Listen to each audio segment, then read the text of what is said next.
All right, welcome back to another one of our film reviews. Today we are talking Atlanta Falcons rookie defensive tackle Ruke Orhorhoro. I'll call him Rook for the rest of this cut up just to make it easy. He had a really impressive game against the Tampa Bay Buccaneers. Obviously, the Falcons don't play a lot of rookies, but I tell you what, Rook has earned more playing time, and we'll break down exactly why. As always, if you appreciate this content, give us a like, give us any comments with any feedback you might have. But without further ado, let's jump right into the film.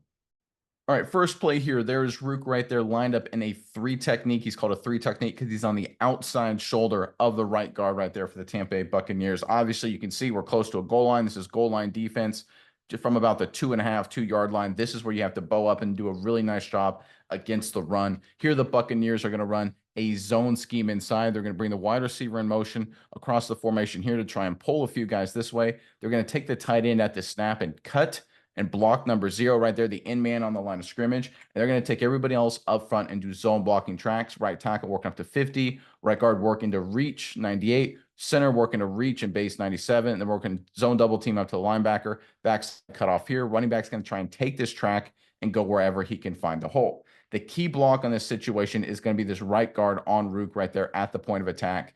Rook has to do a great job making sure he doesn't get reach, but also play off and stuff the running back. He does a phenomenal job. Let's check it out.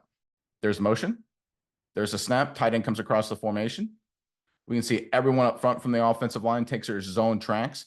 Good job up front by 97 fighting through that. He's a really good player. Obviously, it's Grady Jarrett kind of abusing that center, rookie center right there. Love to see that.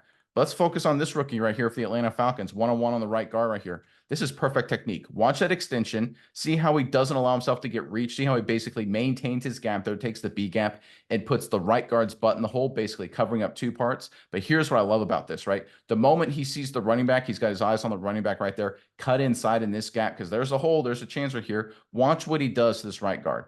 He slings him aside like he's nothing, stuffs the running back, drives him back, no gain.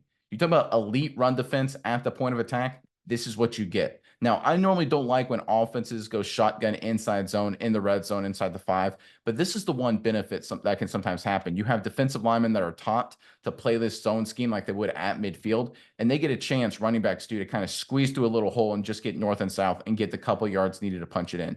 But when you dominate at the point of attack like Rook does right here, running back has no chance. Nice play by the rookie here. Yeah, and again, I think we see Orhorhoro here doing a lot of great things, but doing mainly what he's done all throughout college, elite run defense player over at Clemson. I think he's really special there, 78.6 grade throughout his career, matching up perfectly in the NFL already, a 74.3 run defense grade here against this tough Bucks team. I think he's already off to a really strong start. All right, going the other way now, there's Rook right there. I'm going to call that a 2-eye technique. He's on the inside eye of the guard right there. Before he's a 3 technique on the outside shoulder. Here he's inside, so we call that a 2-eye alignment. Here the Buccaneers are going to run a standard kind of, I call this an power kind of concept. What we're going to do here is we're going to get down blocks here by the right tackle on that defensive lineman. Tight end's going to take a jab step this way to kind of hold this defensive end, then work up to the next level. We're actually going to pull a lot of people here. We're going to pull the guard to kick out that defensive end, and we're going to pull the center to loop around and pick up the backside linebacker coming across just like this. The key play here for this Falcons defense is this backside defensive tackle. He's going to try and get scooped, cut off here by the left guard. This is a running play that can be very effective because if you get a seal here and you get guys on space right there, you got a pulling guard and you got a chance for this running back to hit it just like this. There's a lot of times this play, especially what the Buccaneers have done this season, where this is a big play for the Tampa Bay offense. The one way you can stop it is if on the backside you've got a guy that can blow it up in the backfield. That's exactly what Rook does here. Let's check it out. All right, there's a snap. You can see the tackle working to that defensive tackle, tight end working up. We can see the center and the right guard pulling, right guard working to kick out the defensive end. Defensive end does a nice job there, but that's actually good enough by the right guard, right? He's got his head upfield. This running back wants to take this track, basically following 62 and 77 right here. And they've got hats on hats. This is a chance to be a big play.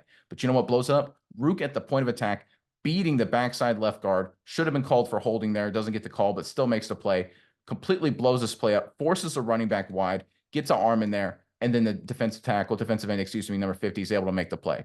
Again, 50 here, gets credit for the tackle, but he really does a decent job. But this is a good enough block here from the guard. If Rook's not here, this running back stays more inside. And you can see right here, they got hats on hats. They got 2 on there right there. We got 88 up to the next level. We got 78 working up there, right? Again, if Rook doesn't force this running back closer inside to the running back left right there, this is a chance. This is a chance to be a big hole. Running backs like for the Tampa Bay Buccaneers have run this play with a lot of success this season. But Rook on the backside does a phenomenal job. Great athletic play. Blows it up. Nice work again from the rookie and run defense. All right, here we go. Let's take a look at it from the wide copy. You can see him beat this guard across the face right there and completely make the play. Again, you talk about stretching the play out, right? Forcing the running back to go where he doesn't want to. He's taught, to run right behind 62. He's forced to bow it out and go wide because of the penetration Rook gives right here. Again, beating this left guard across his face, blowing this entire play up. Great job here from number 98. All right, going to a passing situation, 3rd and longish. There's Rook right there at I'll call it a wide 3 technique for this Falcons defense. This is a situation we've been singing Rook's praises through 2 plays so far. This is a play that I really don't like from the rookie, and we'll break it down. So here the Falcons are bringing a lot of guys, right? We can see all these guys walked up. The whole point here is to pull left tackle, left guard, and center this direction. Linebackers walked up this way. He's actually going to go this way at the snap. So they're thinking Rook coming around this way is going to be one-on-one with the running back at the point of attack. Now, you get a defensive lineman one-on-one with the running back right in front of the quarterback's face. That's a matchup you should win. Unfortunately, Rook doesn't do a great job. Let's check it out. All right, there's a snap. You can see 3 rushers there pulling the center, left guard, and left tackle. We can see the linebacker lined up originally in the A-gap. He jumps around right there into the guard, opening up Rook right there with a great opportunity, one-on-one on number 1, Rachaad White for the Tampa Bay Buccaneers. This should be a winning matchup, throwing this running back into the quarterback, Baker Mayfield's lap, so that way they can get off the field here defensively. But Rachaad White, dominates a row there. I mean, this is something that can't happen. This is something that just cannot happen if you're going to be a starting defensive tackle. This is a running back. Put your helmet into his chest and throw him into the quarterback. Why are you doing a pass rush move right here? Why are you trying to grab cloth? I don't understand. Maybe he was taught, maybe he's worrying about a spy on Baker Mayfield, which we'll break it down a little bit later in this cut up sequence. That's the only thing that can make me think, what is he doing here? You have got to attack the running back and drive him into the quarterback. Rook has done a great job in run defense this game. I think he's got a bright future in that department, but his pass rush game really needs work, and he's got to improve that if he wants to be a full-time starter. Yeah, Nick, and there's a lot of other great points to bring up about Orhorhoro, but if we're going on things that he can improve on, I think the biggest glaring thing when you look at the stats, you look at the analytics, missed a tackle, only 1 tackle missed, but, missing tackles really brings down your PFF grade overall. It's something they rate very highly because missing a tackle sometimes allows a big-time play. So I think that's something he can clean up. You say 1 missed tackle. He only had 12 total snaps that he was running in this game. So 1 missed tackle could be something that's very relevant going forward. But overall, he had a strong game, and we'll get to the rest of those great stats in other plays. All right, going back to a positive play from the rookie. There he is right there, lined up in a 3 technique on the outside shoulder of the left guard right here. Here, the Tampa Bay Buccaneers, what they're going to do is they're going to bring the receiver in motion across the formation just like this. And it's going to be kind of a standard inside zone concept this direction. And again, a lot of people, when you think inside zone, a lot of people think they're trying to eventually work off tackle. It's actually normally structured to be a cutback. What you're trying to do in this kind of running play is basically to get everybody, including the linebacker, we'll throw him in there. Everyone moved and shifted this way, and they get backside cutoffs. So that way the running back can take this track, force everyone wide, and then cut back right behind it. That's the general concept of the inside zone scheme. So when you bring a man in motion just like this, and you have the tight end work out this way, tackle this way, guard this way, center this way, right? You're trying to get all these guys here, flow this way, and then get a cutoff here. That's the concept behind any sort of zone scheme, how it's supposed to work. In order to stomp that, once again, you need guys on the backside that are willing to fight through blocks and make plays. This is sort of a check the box play by the rookie right here. Let's check it out. All right, there's the motion. There's a toss. Again, it's a toss play, but you can see the Tampa Bay Buccaneers are trying to get movement from the Atlanta Falcons defense, get everyone running to the right side of your screen, and then a cutback right there. You can see where the cutback's supposed to be right there to the left of 62. But it's on Rook right there, the rookie fighting through this scoop block by number 68. 78 doesn't take him over, which means it's all about effort. You've got to make the play, and he does. Nice job. Again, let's say he gets cut off right there, and he's not able to fight through the block. Erase Rook right there in your mind. Look at this cutback, right? That's a huge cutback opportunity. That's where number one wants to go with the football. But Rook does a great job, great effort here, beating the guard. Tackle can get there, making the play. Nice work. Yeah, Nick, and I think Rook's done a lot of great things. And I want to point out one other thing, not on this play necessarily, but he's done a lot of great jobs shutting down plays. If you know PFF metrics, you know something they rate very highly is stops, which are plays made by the player that is a negative play for the offense. And Orhorhoro had two this game. I think that's really important because if you look at what he did, he had 12 total snaps in this game, 5 run defense, 6 pass rush snaps. You look at a guy like Grady Jarrett, who had 39 snaps. He had 3. So Orhorhoro was very successful, very productive in a limited snap count for the Falcons early on. I think the more time he gets, we're going to see an absolute monster on the field. All right, going back to a goal line defense, there's Rook right there. Again, at a 3 technique on the outside shoulder of the right guard right there. Here, the Atlanta Falcons are bringing a blitz. You can see number 3's firing this way. They're going to bring a lot of people, of course. They're trying to blow up this play before it even starts. Again, Rook right here, this is sort of a play I noticed. It didn't jump off the page when you watch the film the first time, but I think it shows some next level IQ here. It's kind of an underrated play. Let's check it out. All right, there's 3 on the blitz. There he comes. And right there, no one picks up Rook right there. He's a straight shot at the quarterback. Here's what I really like about it. A lot of rookies in this situation, they immediately go, oh, no one's blocking me. I'm going to fly upfield. I like his intelligence here. He sees no one's blocking him. What does he do? He patters it down there just for a second, right? He's like, okay, what's going on? Why am I not blocked? Is there a screen? Is there a draw? I love the fact he has the wherewithal to recognize that. One thing that frustrates me with playing young guys, especially they go unblocked or they get some motion their way, and they immediately just fly upfield with reckless abandon, completely lose all integrity, and usually that means there's a screen or a draw coming right behind it. Because look, even if he goes full bore here, right, he's not affecting the play. Baker Mayfield's getting rid of the ball quickly because they're blitzing more people than they can block. So if he goes full speed right at the get-go, even though he's unblocked here, he's not sacking Baker Mayfield. Baker Mayfield's getting rid of it quickly. Falcons do a good defense right there. But again, I love the intelligence. I love the football IQ. Hey, no one blocks me. Let me watch it. Okay, is this a screen? Do I need to react? Is it a speed sweep? Do I need to react? What's going on? Next level thinking right here from the rookie. All right, next play here is probably my favorite defensive call all game long by the Atlanta Falcons. So we got a 3rd down and kind of longish situation. Baker Mayfield's the quarterback. And for those of you who watched the game, you understand that Baker Mayfield had a field day stepping up in the pocket and escaping either with his legs to convert first downs or to throw it downfield. He had a really nice game doing that against the Falcons defense. So what do the Falcons dial up here? It's a really great strategy. They basically have edge rusher there. They've got a blitzer here coming off the edge, and they've got another blitzer here coming off the edge, right? Now, when you bring all this pressure on the outside like this, you're basically begging Baker Mayfield to step up. And when he stepped up against the Atlanta Falcons, normally he was able to escape because these defensive linemen were doing whatever rush this way. Baker Mayfield's a smart guy. He can find the open space and convert the first down. The Falcons have a really cool adjustment. Basically, with all these guys coming off the edge, Baker Mayfield's forced to step up, but they actually drop all these guys in a coverage right here. And what that does is when Baker Mayfield steps up to scramble, he's running right into 3 guys right across the line of scrimmage that are waiting for him. And it completely blows up what Baker Mayfield's trying to do here. Great strategy here by the Atlanta Falcons defensive coaching staff. Good job executing wise by both Rook, Jarrett, and 40 right there. Let's check it out.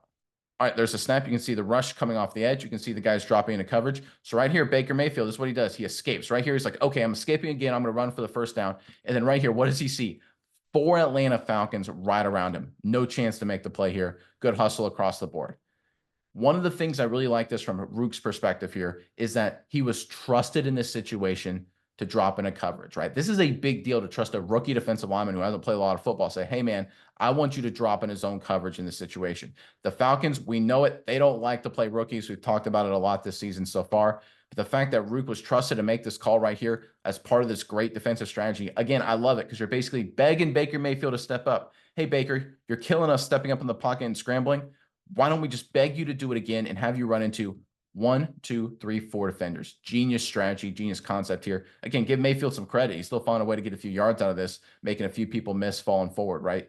But again, great strategy by Atlanta Falcons, but I love the fact they trusted Orhorhoro right here, dropping into coverage to help out the greater team strategy, even though he's a rookie. Yeah, Nick, and I think when you look at his draft profile, I think this is his first, real action in a big time game. I think it's coming to fruition because they talk about his versatility, his ability to line up anywhere on the line of scrimmage from a 0 tech to a 5 tech. This is a guy who we've seen go a couple different places on the defensive line already this game. Ability to drop into coverage.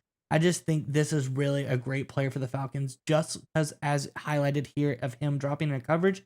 He's so versatile. He can do pretty much anything you need him to do in game. He does a pretty good job of it as well. All right, we're going to end on one of my favorite plays from Rook against the Tampa Bay Buccaneers. There he is lined up again in a 2-eye technique, but he's an A-gap player in this situation. So here the Tampa Bay Buccaneers, they're going to run kind of a long trap situation. So they're going to take the backside guard and pull to block the defensive end right there. We're basically going to get down blocks across the board, working up to the next level, working up to the backside linebacker like this. We're going to get anchor down, securing the backside, center working back right here. You can see the structure of how this play is supposed to work. Guard pulls. He's supposed to create a seal here. We're going to get a seal here with all these guys. So we're going to get seal here, and that's where the running back's trying to run just like that. Now look, on this play right here, Rook's job as he faces his down block is to condense the hole. So the center is trying to keep number 98 to the left of this hash. Rook's job is to maintain his A gap. He's got to maintain his gap responsibility. That's number one, but also condense the hole, make the running back go wider than he wants to go. Number 98 does a great job. Let's check it out. All right, there's a snap. You can see the left guard pulling, powering into Judon. Nice job by the left guard. Give him some credit. Decent job here. No one blocks number 40. They bring the tight end around, to pick him up. Really kind of clever design. You don't see this too much. But again, they got a chance right here. They got bodies on bodies for a productive run. But here's what I love from number 98. He gets blocked right there. I love the position. See how he's perfectly parallel to the line of scrimmage. He's playing off the center's block, but the initial contact is made probably about a half yard to the left of this hash right here.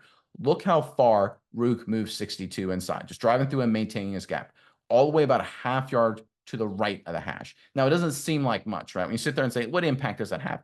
Look where this running back has to go. He has to basically duck it up inside to the left because the Atlanta Falcons do a good job on the play side condensing the hole, and Rook forcing the center of that direction basically pushes number 62's butt in the hole right there, and the running back has nowhere to go. Basically, it's just to fall down inside, try and get a couple yards.